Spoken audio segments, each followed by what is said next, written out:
اہل نظر کی آنکھ کا تارا علی علی، اہل نظر کی آنکھ کا تارا علی علی۔ ناظرین السلام علیکم ورحمۃ اللہ وبرکاتہ، میں ہوں سید معرفت رضا زیدی۔ سب سے پہلے تلاوت کلام پاک خدا زریوالا کے ساتھ۔ اعوذ باللہ من الشیطان الرجیم، بسم اللہ الرحمن الرحیم، الحمدللہ رب العالمین الرحمن الرحیم مالک یوم الدین، ایاک نعبد و ایاک نستعین، اہدنا الصراط المستقیم صراط الذین انعمت علیہم غیر المغضوب علیہم ولا الضالین، آمین۔ اللہم صلی علی محمد وعلی آل محمد کما صلیت علی ابراہیم وعلی آل ابراہیم انک حمید مجید، اللہم بارک علی محمد وعلی آل محمد کما بارکت علی ابراہیم وعلی آل ابراہیم انک حمید مجید۔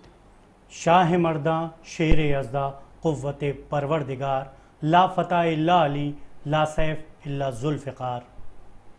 امیر المؤمنین ابی ابن ابو طالب کی 21ویں رمضان سن 40 ہجری کو شہادت ہوئی۔ 3 دن بستر رہنے کے بعد حضرت علی علیہ السلام نے دنیا کو الوداع کہا۔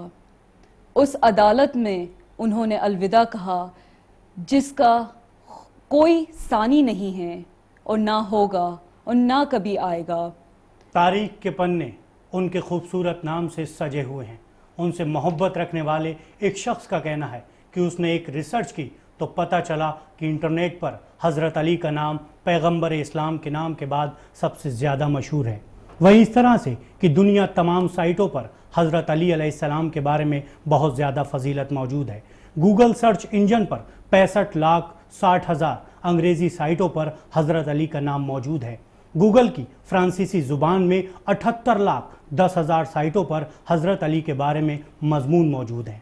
لیبنان کے مشہور عیسائی مضمون نگار حضرت علی علیہ السلام کے آگے سر جھکاتے ہوئے لکھتے ہیں کہ ایک شخص کو آپ چاہیں پہچانیں یا نہ پہچانیں، یعنی اس شخص کو آپ پہچانیں یا نہ پہچانیں، لیکن علی کے کمالات کا کوئی ثانی نہیں تھا۔ شہید اور شہیدوں کا سردار، انسانیت کی مثال، امیروں کا امیر اور انصاف کی پکار۔ آدم اور حوا کی اولاد میں کسی نے سچائی کے راستے پر علی کی طرح قدم نہیں اٹھایا۔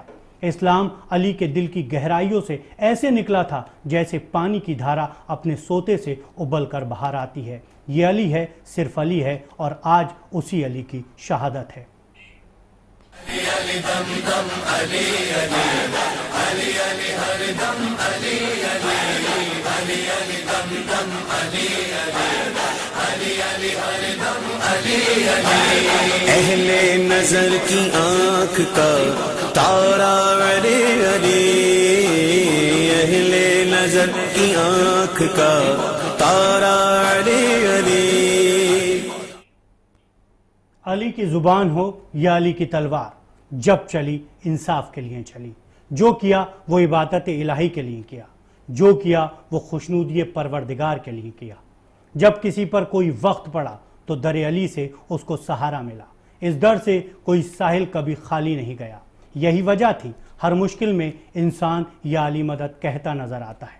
اسی وجہ سے علی کو مشکل کشا کہا جاتا ہے۔ وہ علی جس نے منزل کمال کو حاصل کیا، وہ علی جس نے عدل و انصاف کی زندگی بھر پیروی کی، اسی علی کو اس ظالم نے شہید کر دیا جس کو خود علی نے نماز کے وقت جگایا اور نماز کے لیے جگایا۔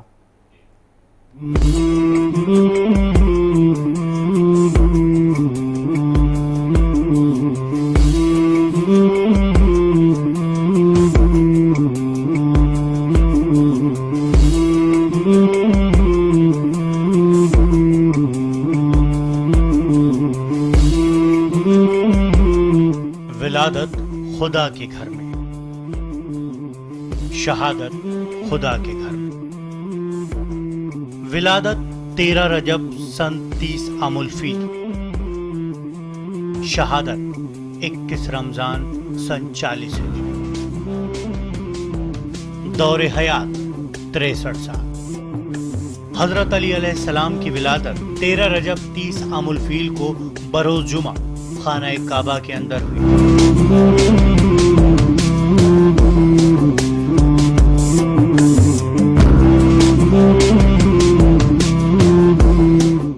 آپ کے والد حضرت ابو طالب، آپ کے دادا عبد المطلب اور آپ کی والدہ ماجدہ جناب فاطمہ بنت اسد تھی۔ آپ دونوں طرف سے ہاشمی ہیں۔ تاریخ کے لکھنے والوں نے آپ کے خانہ کعبہ میں پیدا ہونے کے بارے میں کبھی کسی طرح کا اختلاف نہیں کیا، بلکہ ہر ایک کہتا ہے کہ نہ علی سے پہلے کوئی کعبے میں پیدا ہوا اور نہ کبھی ہوگا۔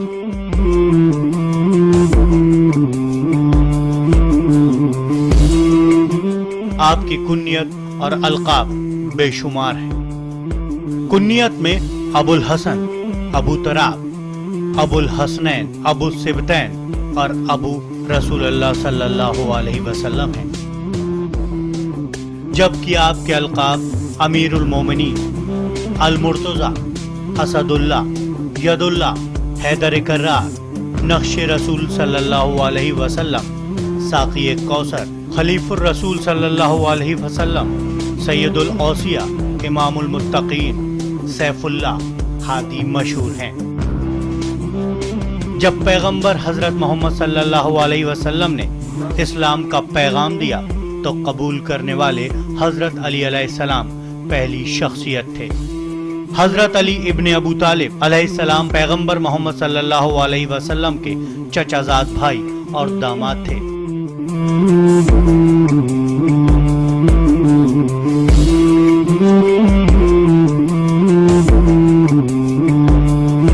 دنیا انہیں عظیم یودھا اور مسلمانوں کے خلیفہ کے طور پر جانتی ہے۔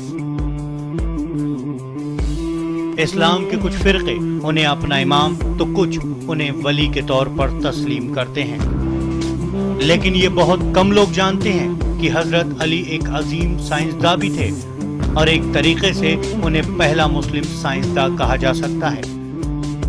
بات کرتے ہیں حضرت علی کے سائنسداں پہلوؤں پر۔ حضرت علی علیہ السلام نے سائنس کی معلومات کو بہت ہی دلچسپ طریقے سے عام آدمی تک پہنچایا۔ ایک ساحل نے ان سے سورج کی زمین کے فاصلے کا سوال دریافت کیا تو جواب میں آپ نے بتایا کہ ایک عربی گھوڑا 500 سال میں جتنا فاصلہ طے کرے گا وہی سورج اور زمین کے بیچ فاصلہ ہے۔ ان کے اس بیان کے 1400 سال بعد سائنسدان نے جب یہ فاصلہ ناپا تو وہی پایا گیا۔ اگر عربی گھوڑے کی اوسط رفتار 35 کلومیٹر پرتی گھنٹہ لی جائے تو یہی فاصلہ نکلتا ہے۔ ایسے نہ جانے کتنے سوال ہیں جو حضرت علی علیہ السلام کے دور حیات میں دریافت کیے گئے، جن کا جواب آج کے دور میں سائنس کافی مشقت کے بعد جان پائی ہے، جبکہ حضرت علی علیہ السلام نے چند لمحات میں ساحل کے سوالوں کے جواب دیے ہیں۔ حضرت علی علیہ السلام کی سب سے مشہور اور موجودہ کتاب نہج البلاغہ ہے، جو ان کے خطبوں کا مجموعہ ہے۔ اس میں بھی بہت سے سائنس حقوق کی وصایت ہے۔ مانا جاتا ہے کہ سیلز کی تلاش 17ویں صدی میں لیوین ہک نے کی، لیکن نہج البلاغہ کا بیان ظاہر کرتا ہے کہ حضرت علی علیہ السلام کو سیل کا علم تھا۔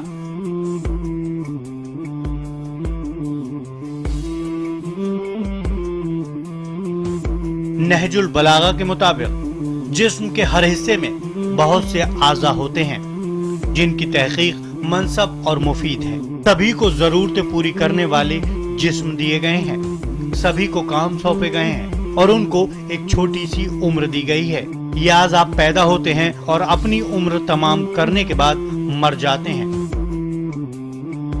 ظاہر ہے کہ اعضاء سے حضرت علی کا مطلب سیل ہی ہے۔ ایسے نہ جانے کتنے خطبے ہیں جو حضرت علی علیہ السلام کے کمال کو سامنے لاتے ہیں۔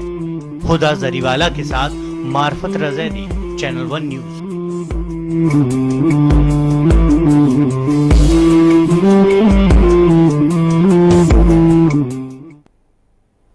اور ناظرین، اس وقت یوم شہادت کے اس عظیم ترین دن پر ہمارے ساتھ اسٹوڈیو میں موجود ہیں مفتی شمس تبریز قاسمی صاحب اور مولانا شفیق رضا صاحب۔ خیر مقدم ہے آپ سب کا ہمارے رمضان کی رحمت پروگرام یوم شہادت اسپیشل پہ۔ تو مولانا تبریز صاحب، مفتی تبریز صاحب، ہمیں یہ بتائیے کہ آج یوم شہادت ہے، حضرت علی رضی اللہ عنہ اس مقدس ترین دن دنیا سے پردہ فرما گئے، ان کے کردار کے بارے میں کچھ بتائیے ہمیں۔ حضرت علی رضی اللہ تعالیٰ عنہ ایک عظیم ترین صحابی، جی ایک عظیم ترین انسان، ایک عظیم ترین خلیفہ، جو کچھ اوصاف ہو سکتے ہیں وہ سب ان کے اندر موجود تھے۔ جی انہوں نے دنیا کو عدالت کا، انصاف کا سبق دیا، جی انہوں نے دنیا کو انسانیت کا سبق دیا، انہوں نے وفاداری کا ثبوت پیش کیا، جی انہوں نے یہ بن کر دکھایا کہ ایک شخص داماد ہونے کا رول بھی بیک وقت کیسے ادا کر سکتا ہے، بے شک بھائی ہونے کا رول بھی بیک وقت کیسے ادا کر سکتا ہے، شوہر ہونے کا رول بھی بیک وقت کیسے ادا کر سکتا ہے۔ مطلب وہ آپ صلی اللہ علیہ وسلم کے سب سے قریبی تھے، وہ آپ صلی اللہ علیہ وسلم کے چچا بھائی بھی تھے، جی آپ صلی اللہ علیہ وسلم کے داماد بھی صلی اللہ بنے، علیہ وسلم، اور جی انہوں نے اس رشتے کو سب سے بہتر انداز میں، سب سے خوبصورت انداز میں نبھایا۔ بالکل وہ پوری دنیا کے لیے جی رول ماڈل ہیں، وہ ہمارے لیے آئیڈیل ہیں، جی ان کی زندگی کا ہر باب درخشاں ہے۔ یعنی اگر یہ دیکھا جائے کہ ہر رشتہ حضرت علی نے جس طریقے سے نبھایا ہے وہ ایک درس زندگی ہے اور عالم انسانیت کے لیے ایک میسج ہے۔ بے شک جی جس طریقے سے حضرت علی نے رشتوں کو نبھایا ہے، جس طریقے سے ایک میسج دیا ہے عالم پوری انسانیت کے لیے کہ کس طریقے سے رشتوں کو نبھانا چاہیے، کیا ہونا چاہیے، پھر آخر ایسی کیا وجہ رہی کہ جس نے ایسی عدالت قائم کی جو تا قیامت تک کے لیے قائم ہے، اور اس عدالت کا نہ کوئی ثانی تھا، نہ کوئی ثانی ہے، اور نہ کوئی ثانی ہوگا۔ پھر ایسی کیا وجہ رہی جو حضرت علی علیہ السلام کو مسجد کوفہ میں شہید کیا گیا؟ کس طریقے سے دیکھتے ہیں مولانا صاحب اس کو؟ دیکھیے، یہ انہیں شہید کیوں کیا گیا، کن لوگوں نے کیا اور کس وجہ سے کیا گیا؟ تو اسلام کا جب وجود ہوا تو روز اول سے اسلام کے خلاف، مسلمانوں کے خلاف سازش جاری ہے۔ حضرت علی رضی اللہ تعالیٰ عنہ کیا، حضور پاک صلی اللہ علیہ وسلم کو بھی قتل کرنے کی سازشیں کی گئی۔ مسجد صخرہ کا واقعہ موجود ہے ہمارے سامنے۔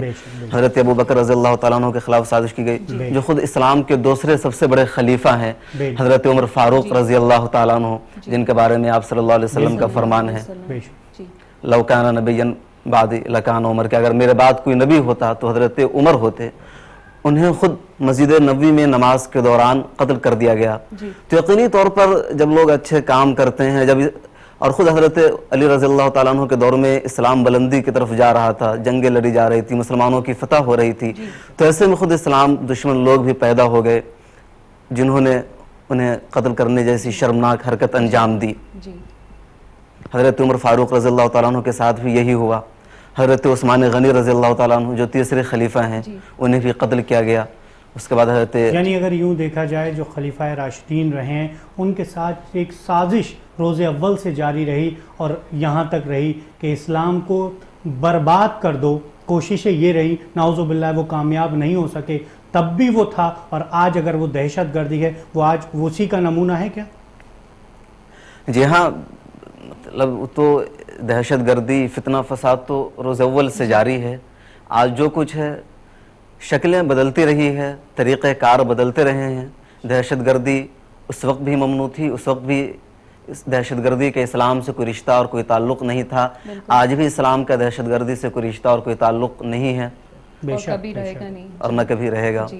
مولانا شفیق رضا صاحب، ہمیں یہ بتائیے کہ خلیفہ راشدین میں حضرت علی رضی اللہ عنہ کو آخری خلیفہ مانتے ہیں، اور جو سنی حضرات ہیں، شیعہ حضرات، ان کو اپنا پہلا امام بھی مانتے ہیں، تو ذرا ہمیں اس میں بتائیے کہ ان کا جو خلیفت کا دور رہا ہے وہ کیسا رہا ہے؟ اللہم صلی علی سیدنا مولانا محمد وبارک وسلم، صلی اللہ علیہ وسلم۔ حضرت علی رضی اللہ تعالیٰ عنہ کا دور، حضرت عثمان غنی رضی اللہ تعالیٰ عنہ کی شہادت کے بعد حضرت علی رضی اللہ تعالیٰ عنہ اور انصار و مہاجرین ان کے دست حق پرست پر بیعت کیے اور آپ کو امیر المومنین منتخب کیا۔ جی، تقریباً آپ 4 سال 8 ماہ 9 دن تک اپنے مسند خلافت میں سرفراز رہے۔ جی، اور اس کے بعد 17 رمضان المبارک کو فجر کے وقت جب آپ کوفہ کی جامع مسجد میں نماز کے لیے جا رہے تھے اس وقت عبد الرحمن بن ملجم نام شخص خارجی شخص نے آپ کے چہرے انور پر تلوار ماری جی اور آپ شدید طور پر زخمی ہو گئے. جی 2 دن بعد آپ کا وصال ہوا اور کسی مورخی نے یہ بھی لکھا ہے کہ 3 دن کے بعد. اسی لیے یہ تاریخ جو 21 رمضان مبارک ہے جی یہ زیادہ معتبر ہے. کسی نے 19ویں لکھا ہے اور کسی نے 21ویں لکھا ہے. جی. تو 21ویں زیادہ معتبر ہے. جو 17 رمضان مبارک کو آپ کے چہرے انور پر تلوار ماری گئی تھی تو اس وقت 40 ہجری تھی جی اور آپ خانہ کعبہ میں پیدا ہوئے تھے. 13 رجب المرجب جمعہ کا دن تھا جی اور اس کے بعد آپ کی خلافت جو تھی وہ 4 سال 8 ماہ 9 دن کی تھی. سبحان اللہ. بے شک مولانا صاحب، جس طریقے سے دور حیات رہا، یہ 63 سالہ زندگی جو رہی حضرت علی علیہ السلام کی، اگر اس میں دیکھا جائے تو عدل و انصاف کی بات ہوئی یا 4 سالہ خلافت کی جو زندگی رہی، 4 سالہ جو مسنت خلافت پر رہے، اس دوران عدل و انصاف قائم رہا. عدل و انصاف چاہے کوئی بھی خلیفہ رہا ہو، چاروں خلیفہ راشدین جو رہے ان کے دور میں دیکھا جائے عدل و انصاف کی بات کی گئی. پھر آخر مسلمانوں میں اتنا کیسے، کیونکہ مارنے والا بھی وہ مسلمان ہی کہا گیا، جو گیا وہ بھی مسلمان، پھر ایسے اختلاف کیوں؟ آخر کیا وجہ رہی جو ایسا ماحول پیدا ہوا؟ دیکھیے، جب انسان نیک کام کرتا ہے تو ہر انسان جو ہے اس کے پیچھے ہاتھ دھو کے پڑ جاتا ہے. جی. آج مذہب اسلام بھی اچھا کام کرتا ہے تو جو ان کے پیچھے لوگ ہاتھ دھو کے پڑ جاتے ہیں، ہاتھ دھو کے بلکہ نہ دھو کے پڑ جاتے ہیں. بالکل. جبکہ ہمارا قرآن کریم ارشاد فرماتا ہے من قتل نفسا بغیر نفس او فساد فی الارض فکانما قتل الناس جميعا ومن احیاها فکانما احیا الناس جميعا. جس کسی انسان نے کسی انسان کو بلا وجہ مار دیا اس نے پوری انسانیت کو قتل کر دیا، جی اور جس کسی انسان نے کسی انسانیت کو بچا لیا تو گویا کہ اس نے پوری انسانیت کو بچا لیا. بے شک بے شک. تو اسلام پہلے بھی دہشت گرد و آتنکواد کے خلاف تھا اور آج بھی ہے. اور اگر کوئی اس طرح کی، چاہے وہ کلمہ پڑھنے والا ہو یا نہ پڑھنے والا ہو، اگر وہ اس طرح کی حرکت کرتا ہے تو وہ گنہگار ہے اور اللہ تبارک تعالیٰ اس کو اس کی سزا ضرور دے گا. کم سے کم مسلمان نہیں ہو سکتا وہ. بالکل. مسلمان نہیں ہو سکتا. اگر دہشت گرد ہوگا تو قرآن کا ماننے والا نہیں ہو سکتا اور مسلمان نہیں ہو سکتا. وہ. تو مولانا مفتی تبریز صاحب یہ بتائیے کہ ہم مذہب اسلام سے تعلق رکھتے ہیں، ہمارے رسول پاک صلی اللہ علیہ وسلم سے جو چلتا آ رہا ہے، اسلام کا جو دور چلتا آ رہا ہے، اس کے بعد چاہے وہ خلیفہ ہو، چاہے امام ہو، چاہے کچھ بھی ہیں تو سب آخرکار ہم مسلمان ہی. تو کیوں ایسا ہو گیا ہے کہ آج کی دنیا میں ہم مسلمان اتنے کمزور، اتنے غافل ہو گئے، ہماری دعائیں اتنی بے اثر ہو گئی ہیں کہ ہم ایک دوسرے آپس میں ہی ایک دوسرے کو نقصان پہنچا رہے ہیں، بیر کر رہے ہیں آپس میں. مطلب یہ دور سلسلہ اس وقت بھی دیکھا گیا تھا تو شروعات تو وہیں سے ہوئی تھی، اور آج بھی اتنے سالوں کے بعد، اتنے صدیوں کے بعد آج بھی وہی دور جاری ہے. تو کیا ہم مسلمانوں میں ایسی کیا کمی ہے، کیوں ہم اتنے دور ہو گئے اپنے مذہب سے؟ آپ نے بہت اہم سوال اٹھایا، بہت اہم نقطے کی طرف اشارہ کیا ہے. مسلمان کبھی وہ قوم تھی جو ترقی کے 7ویں آسمان پر فائز تھی. بالکل. پوری دنیا میں ہماری فتح و نصرت کا چرچا تھا. آج سب سے زیادہ زوال پذیر مسلمان ہیں. بالکل. مارے بھی مسلمان جاتے ہیں، مارنے کا الزام بھی مسلمانوں کے سر پر عائد ہوتا ہے. بالکل. اس کی کئی وجوہات ہیں. ایک تو دشمنوں کی الغار، اسلام کے خلاف سازش رچنے والوں کی تعداد ہمیشہ رہی ہے. اسلام کی جو اولین جنگیں ہوئی وہ یہود و نصارہ سے ہوئی. اسلام نے پوری دنیا میں حق کا، اللہ کی وحدانیت کا نعرہ پیش کیا. بس یہ کہا کہ تم اللہ کی وحدانیت کو تسلیم کر لو، آپ ہمارے بھائی ہو. یہی لوگوں کو یہ باتیں تسلیم نہیں تھی. یہی دو اسلام کا نقطہ تھا کہ اللہ کی وحدانیت اور محمد کی رسالت کے اقرار کر لو. ہم نے گزشتہ تمام انبیاء کو تسلیم کیا. ان تمام کو مانتے ہوئے ہم نے حضور پاک صلی اللہ علیہ وسلم کی نبوت کا، اللہ کی وحدانیت کا پیغام پیش کیا. لوگوں نے انکار کیا، پھر اس کی شکل ہوئی. اسلام نے ہمیشہ کہا، جو ہمارے صحابہ کرام کا طرز عمل رہا، جو تابعین کا، قرون اولیٰ کے مسلمانوں کا، کہ اسلام کی تمام تعلیمات پر عمل کیا جائے، قرآن کریم کی ہدایت پر عمل کیا جائے. مسلمان ہمیشہ کامیاب رہیں گے. قرآن کریم کی آیت ہے وَاعْتَصِمُوا بِحَبْلِ اللَّهِ جَمِيعًا وَلَا تَفَرَّقُوا، کہ اللہ کی رسی کو، اتحاد کی رسی کو مضبوطی سے پکڑو. وَاعْتَصِمُوا بِحَبْلِ اللَّهِ، اللہ کی رسی کو مضبوطی سے پکڑو. وَلَا تَفَرَّقُوا، اور آپس میں انتشار مت پیدا کرو. تو آپ نے دیوبند کے رہنما اور جی تحریک ریشمی رومال یعنی آزادی کے روح رما اور بانی حضرت شیخ الہند رحمۃ اللہ علیہ جب مالٹا کی جیل سے واپس آئے تو انہوں نے کہا کہ مجھے جیل میں مجھ پر 2 باتیں منکشف ہوئی کہ مسلمان آج دنیا میں زوال پذیر کیوں ہیں. کیوں؟ ایک وجہ کہ مسلمانوں نے قرآن کریم سے اپنا رشتہ ختم کر لیا جی. اور دوسری وجہ کہ مسلمانوں کے درمیان اتحاد نہیں رہا. بالکل. تو یہ جو آپ نے بات کہی ہے کہ اتحاد نہیں رہا ہے، تو کیوں آخرکار ہم اتنے فرقوں میں بٹ گئے ہیں؟ یہ سلسلہ شروع ہوا شیعہ سنی سے اور اب تو کہا گیا ہے کہ آخرت آتے آتے تک 72 فرقوں میں ہم مسلمان بٹ جائیں گے، جس میں سے میرے خیال سے آدھے تو ہم پورے کر چکے ہوں گے. تو یہ نہیں بہت بلکہ 72 ہو چکے ہیں پہلے ہی. بالکل. تو یہ ڈوب مرنے کا مقام ہے، بہت ہی صد افسوس مقام ہے ہم مسلمانوں کے لیے. ہم آپس میں اپنے آپ کو اتنے سارے فرقوں میں بانٹے ہوئے، ہم مسلمان تو کہتے نہیں ہیں اپنے آپ کو، لیکن دیوبندی کہہ لیں گے، بریلوی کہہ لو، شیعہ کہہ لو، سنی کہہ لو، وہابی کہہ لو. تو آخر کیوں ہم اتنے فرقوں میں بٹ گئے اور کیا اس سے ہم لوگوں کو کتنا نقصان ہو رہا ہے؟ اس پہ تھوڑی سی روشنی ڈالیے. کہ اسلام کے اندر 2 چیزیں ہیں. جی ایک عقائد ہیں، ایک مسائل ہیں. ٹھیک ہے. مطلب کچھ چیزیں وہ ہیں جن کا تعلق عقائد سے ہے. جی عقائد میں اکثر فرقوں کے درمیان اختلاف نہیں، کچھ فرقوں کے درمیان عقائد کے اختلاف ہے. جی دوسرا اختلاف ہوتا ہے فروعی اختلاف، جو مسائل کے اختلاف ہوتا ہے. جی مسائل کے اختلاف کی شریعت میں گنجائش ہے، قرآن نے بھی اجازت دی ہے، حدیث نے بھی اجازت دی جی. ہے. عقائد کے اختلاف ہے وہ قابل مذمت ہے. اب بات وہی تھی، اب لوگوں نے اپنا اپنا نظریہ پیش کیا، اپنا سب نے پیش کیا، لوگ آتے گئے اپناتے گئے. جی. سب کو دعویٰ ہے کہ ہم حق پر ہیں، بے شک. ہم کسی کو اس دنیا میں غلط نہیں ٹھہرا سکتے ہیں. اپنے دلائل کی روشنی میں، جی اپنے علم کی روشنی میں ہم دوسرے کو غلط ٹھہراتے، لیکن کون صحیح ہے کون غلط ہے اس کا فیصلہ تو جی اس پہ اس اللہ موقع پہ ایک، جی قرآن ایک، رسول ایک، جی پھر فرقے اتنے کیوں؟ یہ سب آخر مانتے کیا ہیں. وجہ؟ اب آج کے دور میں یہ ہے، مسجد اگر بنائی تو حضور صلی اللہ علیہ وسلم نے اللہ کا گھر بنایا جی. کہ اس میں نماز ادا کرنا ہے. تمام مسلمانوں کے لیے مسجد ایک اللہ کا گھر. لیکن آج اگر آپ کہیں بھی جائیے تو یہ سنی کی مسجد ہے، یہ شیعہ کی جی. مسجد ہے، جی. یہ دیوبندی کی ہے، جی. یہ اہل حدیث کی ہے، یہ بریلوی کی ہے. آخر ایسا کیوں؟ کیا وجہ ہے؟ علم دین جو ہے وہ محبت کا پیغام دیتا ہے. پھر آج ایسی وجہ کیا ہو گئی کہ وہی علم دین کے ماننے والے، اسی کتاب کو ماننے والے، اسی رسول اور اسی اللہ کو ماننے والے اتنے فرقوں میں بٹ گئے ہیں؟ جبکہ کس مکہ طریقے سے مکرمہ آپ دونوں سے جی. یہ سوال ہے جی. کہ کس طریقے سے اس چیز کو دیکھ؟ جبکہ مکہ مکرمہ مدینہ منورہ جو اللہ کا گھر کہا بے جاتا ہے، شک. حضور پاک صلی اللہ علیہ وسلم کی رہائش وہاں گاہ پر تھی ایک مدینہ منورہ، وہاں پہ ان کا مقام مبارک ہے. تو ہم وہاں پہ تو فرقہ پرستی نہیں کر سکتے، وہاں پہ تو ہم سب بے اللہ شک کی وہاں بارگاہ کوئی میں فرقہ نہیں، وہاں پر بالکل، ہم سب ایک وہاں پہ ہیں. سب آخر پھر عمرہ جب یہاں کرتے آ ہیں کر کیوں؟ ایک سفید لباس میں کرتے ہیں، احرام ایک سفید لباس کا ہوتا ہے، بیوی بچے بوڑھے سب کے سب ایک سفید لباس میں اللہ سبحانہ و تعالیٰ کی بارگاہ میں سجدہ کرتے ہوئے نظر آتے ہیں. تو کیوں پھر یہ فرق ہم وہاں سے نکل کے کیوں بھول جاتے ہیں کہ ہم فرقوں میں نہیں بٹے ہوئے، ہم صرف ایک مسلمان قوم ہیں؟ یہ کیوں بھول چکے ہیں ہم؟ 11ویں پارے میں اس کا جواب ہے جی سورہ توبہ میں.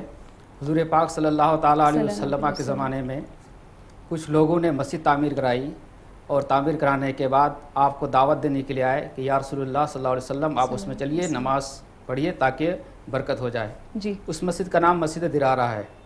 تو آپ صلی اللہ تعالیٰ علیہ وسلم نے اللہ تبارک تعالیٰ کی بارگاہ میں دعا کی، اے پروردگار کیا اس میں نماز پڑھنا میرے لیے صحیح ہے یا نہیں؟ اچھا تو اللہ تبارک تعالیٰ نے ارشاد فرمایا، اے میرے محبوب آپ کو اس مسجد میں آپ تو نماز پڑھنے کی بات کرتے ہیں، بلکہ اس مسجد میں آپ کو ٹھہرنا بھی منع ہے، قدم رکھنا بھی منع ہے. اچھا تو اللہ تبارک تعالیٰ نے اسی سورہ توبہ کے اندر پورا اس کا جواب دیا. اس کا جواب ہے کہ آپ صلی اللہ تعالیٰ علیہ وسلم کے اوپر وحی نازل ہوئی اور آپ نے صحابہ اکرام کو حکم دیا کہ یہ مسجد نہیں ہے بلکہ یہ فتنہ کا گھر ہے، اس مسجد کو توڑ دیا جائے. آپ کے حکم و آرڈر سے صحابہ اکرام نے اس مسجد کو توڑا، پھر آپ کے حکم سے اس مسجد میں آگ بھی لگا دی گئی. تو کبھی کبھی مسجد صرف عبادت کے لیے نہیں بنائی جاتی ہے بلکہ اس میں فتنہ اور فساد کے لیے بنائی جاتی ہے. جی اس کا جواب اگر آپ دیکھنا چاہیں تو سورہ توبہ میں دیکھ لیجئے گا. جی جی سبحان اللہ. آپ نے ایک بہت ہی اہم، ہم سارے جو سن رہے ناظرین ہیں ان کو بات بتائیے. صحیح. تو یہ بتائیے کہ ہمارا جو مذہب اسلام ہے، دین اسلام ہے، اس میں ہمیں بہت ہی نرمی سے پیش آنے کو کہا گیا ہے. اسلام جو روٹ ورڈ اس کا ہے سلام، مطلب پیس، محبت، اس سے اسلام کی ایجاد ہوئی ہے، تو کیوں دنیا بھر میں مسلمانوں کو ٹیررسٹ قرار دیا گیا ہے؟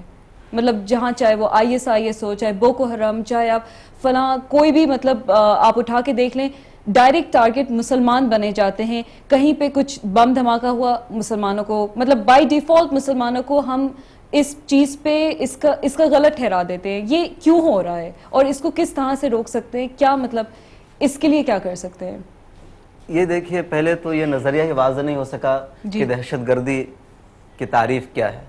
بالکل، دہشت گردی ہے کیا چیز؟ جی، جو کچھ یورپ اور امریکہ کے مفاد کے مطابق ہوتا ہے وہ ان کے ہاں مصلحت پسندی، اتحاد اور امن کا نام دیا جاتا ہے. ہمارے خلاف جو کچھ ہوتا ہے اسے دہشت گردی کا نام دیتے ہیں. کہیں وہ جمہوریت کی حمایت کرتے ہیں، کہیں وہ آمریت کی حمایت کرتے ہیں. بالکل. تو یہ سب مسلمانوں کے خلاف ایک سازش ہے. وہی طالبان کبھی ان کے دوست تھے، پھر کبھی وہ دہشت گرد بنے.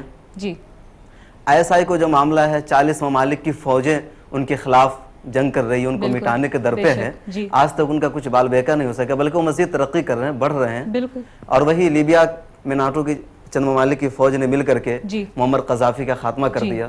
شام میں انسانیت کا بحران ہے، قتل عام ہو رہا ہے مسلمانوں کا، 5 لاکھ سے زائد قتل ہو چکے ہیں، 5 لاکھ لوگ ہجرت کر چکے ہیں، تو وہاں کچھ نہیں ہو رہا ہے. تو یہ سب دوہری پالیسی ہے. ان امریکہ کو، یورپ کو جہاں اپنا مفاد نظر آتا ہے وہی وہ کام کرتے ہیں. جہاں انہیں اپنا مفاد جمہوریت کے نام پر نظر آتا ہے وہاں جمہوریت کی حمایت کرتے ہیں. جہاں انہیں اپنا مفاد آمریت کی شکل میں نظر آتا ہے وہاں آمریت کی حمایت کرتے ہیں. مصر کا واقعہ ہمارے سامنے ہے. جہاں انہیں دہشت گردی کی شکل میں اپنا مفاد نظر آتا ہے وہاں دہشت گردی کی حمایت کرتے ہیں. تو یہ ان کا یہ ہے. مفتی صاحب، یہ گفتگو جاری رہے گی آپ کے ساتھ، کیونکہ یہ آج یوم شہادت ہے اور اس کی شہادت ہے جس نے عالم انسانیت کو محبت کا پیغام دیا. اسی کی شہادت کی آج اس مناسبت سے سب کو دیکھا جا رہا ہے. یہاں پہ رکیں گے ایک چھوٹے سے وقت کے لیے. ناظرین کہیں جائیے گا مت، ابھی لوٹ کر آتے ہیں. علی علی دم دم علی علی علی علی ہر دم علی علی علی علی دم دم علی علی علی علی ہر دم علی علی. اہل نظر کی آنکھ کا تارا علی علی، اہل نظر کی آنکھ کا تارا علی علی.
علی علی دم دم علی علی علی علی ہر دم علی علی علی علی دم دم علی علی علی علی ہر دم علی علی. اہل نظر کی آنکھ کا تارا علی علی، اہل نظر کی آنکھ کا تارا علی علی. یوم شہادت، رمضان کی رحمت پہ آج ہم یہ اسپیشل ایپیسوڈ چلا رہے ہیں. حضرت علی رضی اللہ عنہ کی آج کے ہی دن 21 رمضان کو شہادت ہوئی تھی. حضرت علی رضی اللہ عنہ کا کوئی تاریخ میں مثال نہیں ملتی. جو ان کا کردار ہے اس سے بہتر کردار نہیں ملتا. خود آپ صلی اللہ علیہ وسلم بہت ہی زیادہ حضرت علی ان کے بہت ہی قریب رہے ہیں. ان کے دور حیات میں حضرت علی رضی اللہ عنہ آپ صلی اللہ علیہ وسلم کا ایک طرح سے رائٹ ہینڈ اگر کہا جائے تو غلط شاید نہیں ہوگا. حضرت علی کا ایک بہت ہی مشہور قصہ مجھے اس وقت یاد آ رہا ہے. حضرت حسین اور حضرت حسن رضی اللہ عنہ جو حضرت علی اور بیوی فاطمہ رضی اللہ عنہ کے بیٹے تھے، دونوں شدید بیمار پڑ گئے تھے. کافی پریشان تھے دونوں ماں باپ. آپ صلی اللہ علیہ وسلم جب آئے اور اپنے نواسوں کو اس حالت میں دیکھا تو انہوں نے دونوں ماں باپ سے کہا کہ روزوں کی منت مانگ لو، تمہارے بچے ٹھیک ہو جائیں گے. تو دونوں ماں باپ نے ڈیسائیڈ کیا کہ ہم 3 روزوں کی منت مانگ لیتے ہیں، جس میں سے پہلے روزے میں افطاری سحری کے وقت تو کچھ تھا نہیں، کیونکہ جیسے آپ لوگ جانتے ہیں جتنی سمپلسٹی، جتنے زمین سے جڑے ہوئے بیوی فاطمہ اور حضرت علی رضی اللہ عنہ تھے، تو اس طرح سے کوئی ان کے پاس غذا کا انتظام تو ہوتے نہیں تھے. جو ہوتا تھا وہ بھی غریبوں میں بانٹ دیتے تھے. پہلے روزے کے وقت ایک شامعون نام کا یہودی تھا جس کے پاس حضرت علی گئے کہ کچھ کام ہے تو مجھے دے دیں تاکہ کچھ پیسے کما لوں اور روٹی لے جاؤں اپنے گھر. تو شمعون نے کہا کہ یہ اون ہے، اس کو لے جاؤ، صاف کر کے لے آؤ، آپ کو اس کی مزدوری دے دی جائے گی. گھر گئے وہ، بیوی فاطمہ کو وہ اون دیا جس کو دوپہر تک انہوں نے صاف کر کے دے دیا. حضرت علی رضی اللہ عنہ واپس اس یہودی کے پاس گئے اور اس کے بدلے ان کو جو مل گیا. جو سے وہ گھر لے کے گئے جس سے انہوں نے روٹی بنائی اپنے لیے.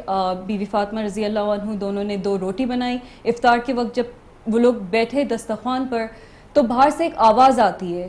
آواز کیا ہے کہ یتیم ہوں میں، اللہ کے نام پہ کچھ کھانا دے دے. دونوں نے ایک دوسرے کی شکل دیکھی. ایک روٹی بھی دے سکتے تھے، آدھی روٹی دے سکتے تھے، ایک بچا سکتے تھے کہ بھئی آدھی آدھی بانٹ کے کھا لیں گے، لیکن نہیں، دے دی اس کو. دونوں نے پانی سے افطار کیا. اگلے دن پھر یہی سیم واقعہ پیش آیا. گئے وہ اس یہودی کے پاس، کچھ مزدوریوں سے لے کے آئے، گھر آ کے پھر روٹیاں بنائی. تو کیا آواز آتی ہے کہ مسکین ہوں، اللہ کے نام پہ دے دے. دے دیا انہوں نے. یہ نہیں سوچا کہ ہم نے 2 دن سے نہ سحری کری ہے نہ افطاری کی ہے، مسلسل روزے چل رہے ہیں، صرف پانی سے دوسرے دن بھی روزہ افطار لیا. تیسرے دن جنگ بدر کے کچھ لوگ تھے جو رہا ہوئے تھے، آزادی ملی تھی اس دن کو. تو ان میں سے ایک جناب آتے ہیں اور اسی طرح کی پکار لگاتے ہیں کہ جنگ بدر سے آزاد ہوا ہوں، بھوکا ہوں، اللہ کے نام پہ کچھ دے دے. دے دی انہوں نے. جو بچا کچھ روٹی تھی جو مزدوری کر کے محنت کر کے حضرت علی رضی اللہ عنہ لائے تھے، حوالے کر دی ان کے.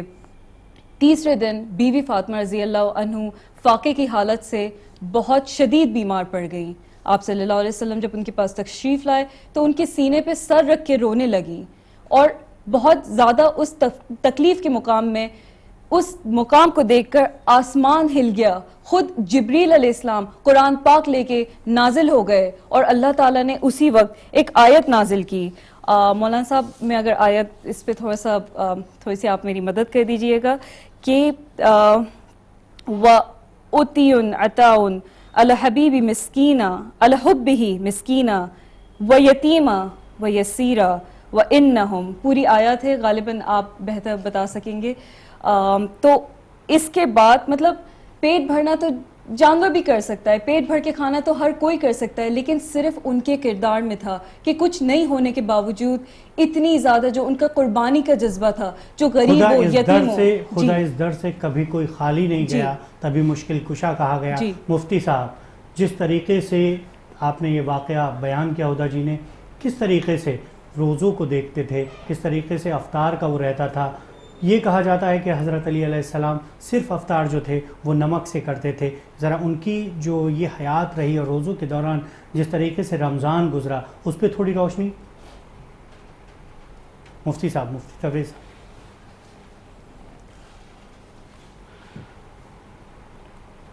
یہ سچ ہے کہ دور اول میں اور خاص طور سے حضرت علی رضی اللہ تعالیٰ عنہ کے ہاں غربت تھی، فاقہ تھا، بہت ہی مشکل ایام میں زندگی گزارتے تھے، خود نہ کھا کر غریبوں کو کھلایا کرتے تھے. اس کے باوجود حضرت علی رضی اللہ تعالیٰ عنہ کا وہ قول مشہور ہے کہ خدا میرے رزق کی برکت نہ کہیں چلی جائے، 2 دن سے میرے گھر میں کوئی مہمان نہیں ہے۔ بے شک۔ بے شک۔ تو یہ حضرت علی رضی اللہ تعالیٰ عنہ کی شان ہے۔ جی۔ وہ رمضان میں کبھی نمک کھا کر افطار کیا کرتے تھے، کبھی پانی پی کر کے افطار کر لیا کرتے تھے، کبھی میسر ہوا جی۔ تو کھجور کے ذریعے سے افطار کیا کرتے تھے، جو سنت رسول ہے اور پوری انسانیت کے لیے، پوری امت مسلمہ کے لیے ہی طریقہ مسنون ہے رمضان المبارک میں کہ کھجور سے افطار کیا جائے، اگر کھجور میسر نہ ہو تو پھر پانی سے افطار کیا جائے۔ بے شک۔ حضرت علی رضی اللہ تعالیٰ عنہ کی زندگی میں نے شروع میں کہا کہ ہر باب میں اور ہر لحاظ سے وہ ہمارے لیے آئیڈیل ہیں، مشعل راہ ہیں۔ نمونہ عمل۔ رمضان المبارک میں بھی آپ نے ان کا واقعہ بتایا ہی کہ کس طریقے سے ان کی سحری اور افطار ہوئی اور کس طریقے سے انہوں نے غریبوں کے ساتھ حسن کرم کا معاملہ فرمایا۔ عبادتوں کے حوالے سے بھی آپ پوری رات مسجد میں گزارتے تھے، عبادت پوری رات کو رمضان المبارک کی عبادت میں، ریاضت میں مشغول رکھتے تھے۔ قرآن کریم کی تلاوت سے آپ رضی اللہ تعالیٰ عنہ کا خاص شغف تھا، اور انہوں نے پوری آنے والی نسل کو، پوری انسانیت کو، پوری امت مسلمہ کو یہی پیغام دیا کہ رمضان المبارک میں خود نہ کھا کر کے دوسروں کو کھلایا جائے۔ رمضان المبارک کا مہینہ ایثار کا، غمگساری کا سبق دیتا ہے۔ وہ واقعہ بھی یہی بتلاتا ہے کہ غربت اور فاقے کے باوجود اگر کوئی دوسرا آ جائے تو پہلے ہم اس کو ترجیح دیں۔ اسی کا نام اسلام میں ایثار ہے، خود نہ کھا کر کے دوسروں کو کھلانا۔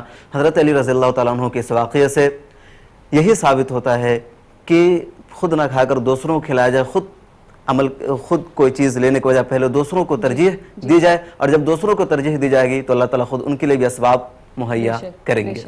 مولانا شفیق رضا صاحب، حضرت علی رضی اللہ عنہ اپنے آپ میں ایک سائنسداں بھی تھے، ان کو شیر یزدہ کہا جاتا تھا، ان کو سیف اللہ کہا جاتا تھا، اللہ کی تلوار، یعنی سبحان اللہ اتنے خطاب ان کو دیے گئے تھے۔ تو وہ ان کی دور حیات کس طرح سے رہی؟ ان کی زندگی میں مطلب انہوں نے کیا بالکل بادشاہوں کی طرح، وہ تو چاہتے تو گزار بھی سکتے تھے، آخری خلیفہ تھے اسلام کے، پہلے امام مانتے ہیں ان کو، مطلب ان کی دور حیات کس طرح کی رہی، یا ان کی دور حیات سے، ان کی جو زندگی ہے اس سے ہمیں کیا پیغام ملتا ہے؟ آقا کریم صلی اللہ تعالیٰ علیہ وسلم حضرت مولا علی مشکل کشا رضی اللہ تعالیٰ عنہ کے بارے میں فرماتے ہیں کہ میں علی کا ہوں اور علی میرا ہے، بالکل، اور سارے مومنین مولا علی کے محبوب ہیں۔ من کن تو مولا فہذا علیون مولا۔ اور میرے آقا صلی اللہ تعالیٰ علیہ وسلم کس طرح سے مولا علی رضی اللہ تعالیٰ عنہ سے محبت فرماتے تھے، جنگ خیبر کا واقعہ بہت مشہور ہے۔ جی، حضرت سہل بن سعد رضی اللہ تعالیٰ عنہ روایت کرتے ہیں کہ سرکار دو عالم صلی اللہ تعالیٰ علیہ وسلم نے خیبر کے دن یہ فرمایا کہ کل میں یہ جھنڈا اس شخص کے ہاتھ میں دوں گا جس کے ہاتھ میں اللہ تبارک و تعالیٰ نے خیبر کو فتح کرے گا، سبحان اللہ، اور اللہ اس کے رسول اس سے محبت کرتا ہے اور وہ بھی اللہ ان کے رسول سے محبت کرتا ہے۔ جی، سارے لوگ منتظر رہے، صبح ہونے کے بعد سب لوگ ان کے پاس پہنچے، اور سبوں نے اپنے دل میں سوچا کہ یہ جھنڈا مجھے دیا جائے گا، یہ جھنڈا مجھے دیا جائے گا۔ بے شک۔ پیغمبر اسلام صلی اللہ تعالیٰ علیہ وسلم نے حضرت مولا علی رضی اللہ تعالیٰ عنہ کو یاد کیا۔ لوگوں نے فرمایا کہ یا رسول اللہ صلی اللہ تعالیٰ علیہ وسلم، ان کی آنکھوں میں تکلیف ہے۔ میرے آقا صلی اللہ علیہ وسلم نے فرمایا کہ ان کو بلوایا جائے۔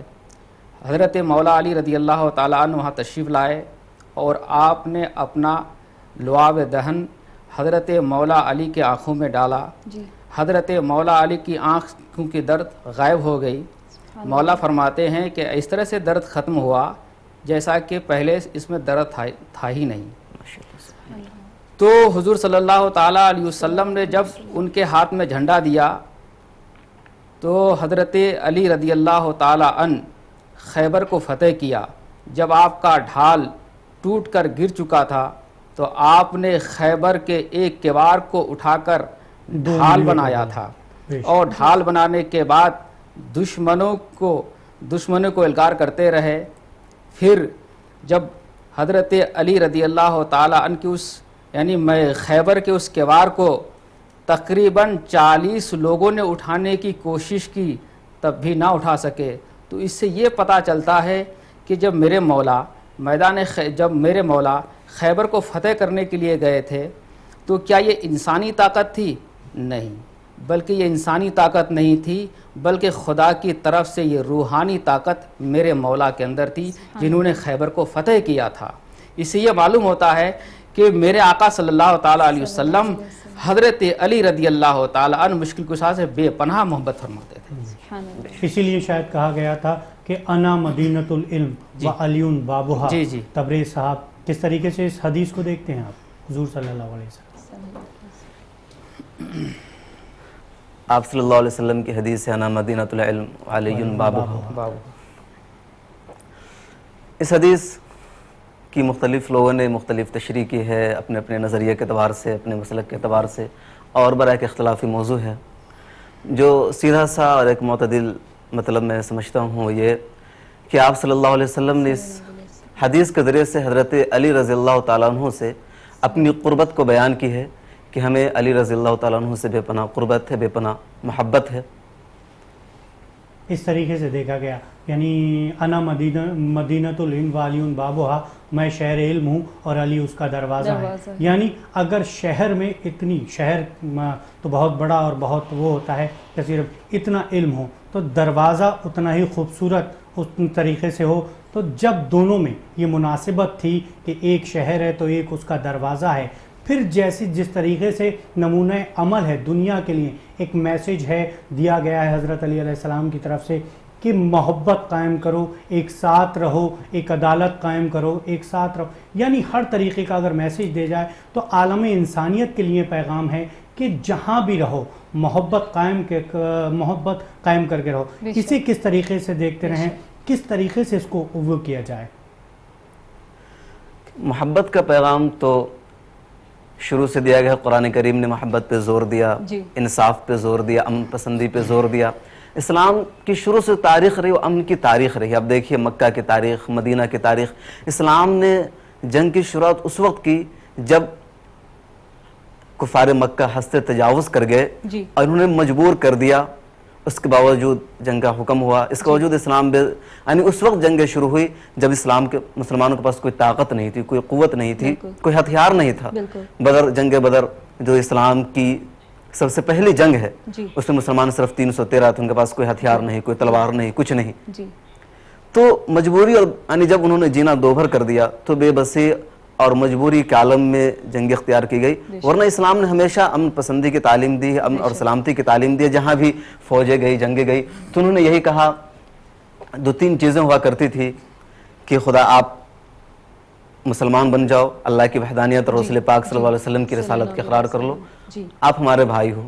انہوں نے انکار کیا، اگر تو کہا گیا کہ آپ ذمہ مطلب ٹیکس دینا قبول کر لو، آپ ہماری حکومت کو قبول کر لو، سربراہی کو قبول کر لو، ہم آپ کی حفاظت ہم کریں گے۔ انہوں نے اس سے بھی انکار کیا۔ تب تیسری شکل میں تلوار اٹھائی گئی، اور وہ بھی مجبوری کی شکل یہ تھی چونکہ وہ مسلمانوں کے خلاف وہ چڑھے آ رہے تو مسلمانوں کو پریشان کر رہے تھے۔ مکہ کی جو حجاز کی جو سرزمین تھی وہاں وہ حملہ کر رہے تو اسلام کو مطلب محدود کرنے کی اور مسدود کرنے کی کوششوں میں مصروف تھے۔ تو اپنی حفاظت کے لیے اسلام کی جو تمام جنگیں لڑی گئی ہے وہ دفاعی جنگیں لڑی گئی ہے، کوئی اقدامی جنگ نہیں لڑی گئی ہے۔ جنگ بدر ہے وہ دفاعی جنگ ہے، جنگ احد ہے وہ دفاعی جنگ ہے۔ اس کے بعد جتنی جنگیں ہوئی ہے سب کی سب دفاعی جنگ ہوئی ہے۔ یہ الگ بات ہے کہ ان دفاعی جنگوں میں ہی اسلام کو وسعت ملی ہے، اسلام کو فروغ ملا ہے، اور مدینہ اور یمن سے ہوتا ہوا اسلام یورپ، افریقہ اور ہندوستان تک پہنچا۔ مولانا رضا صاحب، جس طریقے سے یہ جنگیں رہیں دفاع کے لیے رہیں ٹھیک ہے، لیکن اگر بات کی جائے رمضان میں شہادت ہوئی، 21 رمضان تھا اور روزے کی حالت میں تھے، تو یہ جو روزہ ہے کیا ایک میسیج دیتا ہے عالم انسانیت کو؟ کیا روزہ محبت کا پیغام دیتا ہے؟ کیا روزہ وقت کا پابند بناتا ہے؟ رمضان کی مناسبت سے جو روزے کی فضیلت ہے، رمضان کی فضیلت ہے، اس پر تھوڑی سی روشنی۔ رمضان المبارک سب سے اہم، سب سے مقدس مہینہ، اس میں کوئی شک نہیں۔ رمضان المبارک اتنا اہم ہے کہ آپ صلی اللہ علیہ وسلم اس کا ریہرسل شعبان اور رجب سے ہی کیا کرتے تھے، اور حدیث میں باضابطہ حکم دیا گیا ہے کہ شعبان میں ہی وقفے وقفے سے روزہ رکھا جائے تاکہ رمضان کے روزے جی رکھنے میں آسانی ہو۔ رمضان میں کئی عبادتیں ہیں اور ہر ایک اپنی جگہ اہم ہے۔ رمضان میں سب سے اہم روزہ ہے جو اسلام کا تیسرا اہم رکن ہے۔ ایمان کے بعد نماز ہے، جی یا کہہ لیجیے ایمان پہلے درجے میں فرض ہی ہے، اس کے بعد نماز ہے، زکوٰۃ ہے، اس کے بعد روزہ ہے۔ روزہ ہے۔ تو روزہ اسلام کا ایک اہم فرض ہے۔ قرآن کریم سے فرضیت ثابت ہے، یا ایھا الذین آمنوا کتب علیکم الصیام، کہ ایمان والو تم پر روزہ فرض کیا گیا۔ آگے اسی فرضیت کے آگے قرآن کریم نے تاریخ بھی بیان کی، کما کتب علی الذین من قبلکم، کہ تم سے پہلی امتوں پر بھی روزہ فرض کیا گیا۔ بالکل۔ آگے قرآن کریم نے روزہ کے فوائد کو بھی بیان کر دیا، لعلکم تتقون، کہ تمہارے اندر خوف اور تقوی آ جائے۔ روزہ کا سب سے بڑا پیغام یہ ہے کہ روزہ ایک انسان کو یہ بتاتا ہے کہ خوف اور تقوی کیا چیز ہے۔ بالکل۔ کھانا ہمارے سامنے میں ہے، پانی ہمارے سامنے میں ہے، ٹی ہمارے سامنے میں ہے، ہم اسے کھا سکتے ہیں، ہمیں کوئی قانون اپنی گرفت میں نہیں لا سکتا ہے، کوئی پولیس ہمیں گرفتار نہیں کر سکتی ہے، کسی بھی عدالت میں ہم پر مقدمہ قائم نہیں کیا جا سکتا ہے۔ اس کے باوجود ہم پانی نہیں پیتے ہیں، پیاس کی شدت ہوتی ہے، دھوپ اور تپش میں ہم موجود ہوتے ہیں لیکن ہم پانی نہیں پیتے ہیں، کچھ کھاتے نہیں ہیں، کچھ لیتے نہیں ہیں، محض یہ خوف خدا ہے ہمارے دل میں، اسی کا نام تقوی ہے۔ جی بات آ گئی تو اگر آج پوری دنیا میں مسلمان تباہ ہے، پریشان ہے، فتنہ اور فساد ہے، تو یہی وجہ ہے کہ جو روزے کے دوران جو ہم پر اللہ سے قربت ہو جاتی ہے، جو خوف ہو جاتا ہے، وہ خوف اور وہ ایمان دلوں میں مسلمانوں کے نہیں ہے، جس کی وجہ سے مسلمان ہر جگہ پریشان ہوتے ہیں اور زوال پذیر ہیں ہر جگہ مسلمان۔ تو یہ روزہ تقوی کا سب سے بڑا پیغام دیتا ہے۔ روزہ کو قرآن کریم سے سب سے زیادہ مناسبت ہے، انا انزلناہ فی لیلۃ القدر، کہ قرآن کریم کو لیلۃ القدر میں نازل کیا گیا، اور لیلۃ القدر ماہ رمضان المبارک میں آتی ہے، تو رمضان المبارک کو قرآن کریم سے بھی سب سے زیادہ مناسبت ہے۔ اور بھی کئی روایتیں ہیں کہ حضور پاک صلی اللہ علیہ وسلم اور حضرت جبریل علیہ السلام ہر مہینے قرآن کریم کا دور کیا ہر رمضان المبارک میں قرآن کریم کا دور کیا کرتے ہیں۔ رمضان المبارک میں نماز تراویح پڑھی جاتی ہے، اور تراویح کا اہم رکن قرآن کریم ہے۔ اور غالباً جہاں تک میرا اندازہ ہے یہ جو شب قدر کی رحمت ہے یہ صرف امت محمدیہ کو دیا گیا ہے، یہ تحفہ اس سے پہلے کسی اور امت کے پاس تھا بھی نہیں۔ ایک حدیث ہے کہ ایک مرتبہ آپ صلی اللہ علیہ وسلم حضرات صحابہ کرام کے سامنے بیان فرما رہے تھے کہ جو ہمارے پچھلے انبیاء کرام گزرے ہیں انہیں اللہ پاک نے کافی طویل عمر نصیب فرمائی تھی، کسی کو 500 سال، کسی کا 1000 سال، اور انہوں نے اپنی 1000 سالہ زندگی عبادت میں ریاضت میں گزار دی۔ تو صحابہ کرام کو رشک آیا کہ کاش ہماری بھی اتنی لمبی عمر ہوتی اور ہم بھی اپنی پوری زندگی عبادت الہی میں مصروف رکھتے، ریاضت الہی میں مصروف رکھتے۔ تو اس اللہ تعالیٰ کو ان کا یہ رشک آنا، ان کی چاہت بہت پسند آئی، اور شب قدر کا تحفہ دیا گیا کہ شب قدر تم صرف ایک رات میں عبادت کر لو، 1000 سال کی عبادت سے بہتر ہے۔ انا انزلناہ فی لیلۃ القدر، لیلۃ القدر خیر من الف شہر، کہ لیلۃ القدر 1000 سالوں سے بہتر ہے، خیر من الف شہر، اور 1000 سال سے مزید اس میں اضافہ بھی ہو سکتے ہیں، مہینوں سے، یہ 1000 مہینوں سے بہتر ہے۔ اور جو 1000 مہینے ہیں یہ 83 برس کے 83 سالوں کے قریب ہوتے ہیں، تو یہ فضیلت اور شرف صرف امت محمدیہ کو حاصل ہے۔ بے شک۔ اچھا یہ سوال آپ دونوں کے لیے ہے، ہم حضرت محمد صلی اللہ علیہ وسلم سے جو دین اسلام کا سلسلہ چلتا رہا، حضرت علی رضی اللہ عنہ سیف اللہ، اس کو انہوں نے جاری رکھا، اس کے بعد ان کی جو تمام عائلہ ہے، جو تمام ان کی فیملی ہے، بی بی عائشہ، حضرت حسن، حضرت حسین، اس سب مطلب ان کی جو عائلہ ہے اس سے ہم تمام دنیا کے لوگ بہت زیادہ محبت کرتے ہیں۔ تو اس چینل کے جانب سے ہم ویسے بھی عالم انسانیت کے لیے ایک محبت کا، امن کا پیغام لے کے آتے ہیں۔ کہیں نہ کہیں اس چیز کو لے کے کافی اختلافات ہیں زیادہ تر کے شیعہ اور سنیوں میں، لیکن میسیج ہم لوگوں کا کامن ہے، ہم لوگوں کا ایک جو بیس ہے وہ کامن ہے۔ تو تھوڑی سی اس بات پہ روشنی ڈالیے کہ اختلاف تو کہیں ہے ہی نہیں، کیونکہ ہمارے لیے اللہ ایک، رسول ایک، قرآن ایک، کعبہ ایک، دین اسلام ایک۔ اللہ کے رسول صلی اللہ تعالیٰ علیہ وسلم نے ارشاد فرمایا جی آخری وقت میں کہ اے لوگوں، میں تمہارے بیچ 2 چیزیں چھوڑ کے جا رہا ہوں، قرآن اور اہل بیت۔ بالکل۔ قرآن اور اہل بیت کو اگر اب تم نے مضبوطی سے تھام لیا تو کبھی گمراہ نہیں ہوگے، بے شک۔ اگر ان میں سے ایک کو بھی تم نے چھوڑ دیا تو گمراہ ہو جاؤ گے۔ حضرت امام حسن اور حسین یا ان کے خاندان یا مولا علی کے خاندان سے محبت رکھنا اس بات کی دلیل ہے کہ ہم اپنے آقا صلی اللہ تعالیٰ علیہ وسلم کی حدیث پاک اور ان کے ارشادات پر عمل کرتے ہیں. بالکل. اس لیے کہ میرے آقا نے فرمایا کہ قرآن اور اہل بیت کو تم کبھی بھی مت چھوڑنا. اگر آقا چاہتے تو یہ بھی فرما سکتے تھے کہ تم قرآن کو مضبوطی سے تھام لو جی. یا اہل بیت کو مضبوطی سے تھام لو. جی. قرآن کی کوئی ضرورت نہیں ہے، قرآن کو تھام لو، اہل بیت کی کوئی ضرورت نہیں ہے. اس لیے آقا نے فرمایا کہ ان دونوں چیزوں کو تم مضبوطی سے تھامے رہو. جی. اگر تھامے رہو گے تو کبھی گمراہ نہیں ہوگے. بے شک. اس لیے حضرت امام حسن اور حسین یا ان کی رفقا سے ہم اس لیے محبت کرتے ہیں کہ آقا کریم صلی اللہ تعالیٰ علیہ وسلم کی حدیث پاک ہے کہ تم قرآن اور اہل بیت کو مضبوطی سے تھامے رہو، کبھی گمراہ نہیں ہوگے. وجہ یہ ہے کہ قرآن کریم میں اگر کوئی بات آ جائے ہماری سمجھ میں نہ آئے تو ہم اہل بیت سے ہم صلاح اور مشورہ کر کے اس کو سمجھ سکتے ہیں. ہم آج کے دور میں آج کے دور میں حضرت امام حسین رضی اللہ تعالیٰ عنہ سے بڑے عالم آپ کو نہیں ہے. اس زمانے میں جب یزید پلید کے گریبان کو حضرت حسین نے اس لیے پھاڑا تھا کہ وہ شرابی تھا، زانی تھا، بدکار تھا، گنہگار تھا. اس نے ظلم و ستم ڈھایا تھا لوگوں کے اوپر اور اسلام کے اوپر اس نے بدنما داغ لگایا تھا. اس لیے امام حسین نے اس کے گریبان کو پھاڑا تھا.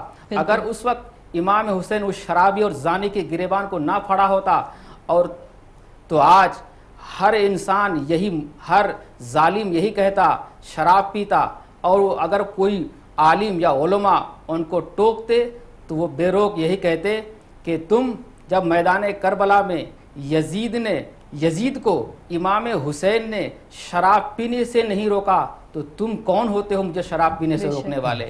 ہر انسان یہی کہتا. تو جب اسلام کے اوپر اس نے بدنما داغ لگایا تھا، کس نے؟ یزید پلید نے. تو حضرت حسین نے اس داغ کو، انسان کے جسم کے کپڑے پہ اگر کوئی داغ لگ جائے، آج کل صابن سے پانی سے اسے صاف کیا جاتا ہے، مگر یزید پلید نے جب اسلام کے اوپر داغ لگایا تو حضرت امام حسین نے اس داغ کو پانی سے صاف نہیں کیا تھا، صابن سے صاف نہیں کیا تھا، بلکہ اپنے جگر کے لہو سے صاف کیا تھا اور اپنے نانا جان کی امتی کو دس دیا کہ ہزاروں اس طرح کی اگر یہ چیز آ جائے تو کبھی ظالم و ظابر کے سامنے تمہیں جھکنے کی کوئی ضرورت نہیں ہے. بے شک بے شک. بہت بہت گہری بات کہی آپ نے کہ چاہے کچھ بھی ہو جائے مذہب اسلام، ہماری دین پہ داغ نہیں لگنا چاہیے. ہمیں اپنے گریبان کے اندر جھانک کے دیکھ لینا چاہیے کہ ہم کتنے پانی میں ہیں. ہم تھوڑی بہت نمازیں پڑھ کے، تھوڑے بہت قرآن ہلکا پھلکا سا پڑھ کے اپنے آپ کو مسلمان کہتے ہیں. مسلمان تو دراصل اس کے لیے تو یہ دنیا بنائی نہیں گئی ہے. یہ دنیا تو ایک امتحان کے لیے، ایک ٹیسٹ کے لیے ہے. اس کی مین دنیا تو اس کے بعد اس کے قبر سے شروع ہو کے اس کے آخرت تک، یوم آخرت کے دن اس کا صحیح جب حساب ہوگا تو پتہ چلے گا کہ آخر آپ کس طرح کے مسلمان تھے. اس سے مجھے ایک شعر بھی یاد آ رہا ہے کہ ہم جو فرقوں میں بٹ گئے ہیں، تو ایک بہت ہی پیارا شعر، اختلاف رنگ بو سے بات بنتی ہے، اختلاف رنگ بو سے بات بنتی ہے، ہم ہی ہم ہیں تو کیا ہم ہیں، تم ہی تم ہو تو کیا تم ہو. چلتے چلتے مولانا صاحب آپ دونوں لوگوں سے ایک چھوٹا سا عالم انسانیت کے لیے حضرت علی کی زندگانی کو لے کر ایک میسج کیا دینا چاہیں گے جو حضرت علی علیہ السلام کی زندگی سے عالم انسانیت کو پہنچے؟ دونوں لوگ. حضرت علی رضی اللہ تعالیٰ عنہ کی زندگی یہی پیغام دیتی ہے کہ انسانیت محبت سے کام لیا جائے، ان کا درس دیا جائے، حق کی خاطر جیا جائے، حق کی خاطر لڑا جائے، بے شک حق کو ہمیشہ غالب رکھا جائے، باطل کے سامنے کبھی سر نہ جھکایا جائے. یہ حضرت علی رضی اللہ تعالیٰ عنہ کی زندگی کا پیغام ہے. مولانا صاحب آپ. ایک شعر مجھے یاد آیا، شب ہجرت حبیب کبریا کے پاک بستر پر، یعنی ہجرت کے وقت. جی. شب ہجرت حبیب کبریا کی پاک بستر پر بلا خوف و خطر سوئے ہوئے حیدر نظر آئے. کیا بات ہے. بلا خوف و خطر سوئے ہوئے حیدر نظر آئے. آپ نے فرمایا کہ علی میرے بستر پہ سو جاؤ، تمہیں موت نہیں آئے گی. علی حضرت علی رضی اللہ تعالیٰ عنہ آپ اس میں آرام فرمانے لگے. اور جب صبح صادق ہوا، لوگوں نے دیکھا، کفار و مشرکین نے دیکھا، بہت خوش ہوئے کہ آج جو ہے آقا کی ہم شہادت مار دیں گے. لیکن دیکھا کہ حضرت علی رضی اللہ تعالیٰ عنہ اس میں آرام فرما رہے ہیں. زمین روتی ہے، آسمان روتا ہے، یا علی تیری یاد میں کل جہان روتا ہے. آج مددگار چلا گیا، سردار چلا گیا، غمخوار چلا گیا، مشکل کشا چلا گیا، مولائے کائنات چلا گیا. آپ دونوں اس پروگرام میں شامل ہوئے، آپ دونوں کا بہت بہت شکریہ. ہمیں دیجیے اجازت. خدا حافظ. اللہ حافظ. علی علی دم دم علی علی علی علی ہر دم علی علی علی علی دم دم علی علی علی علی ہر دم علی علی اہل نظر کی آنکھ کا تارا علی علی اہل نظر کی آنکھ کا تارا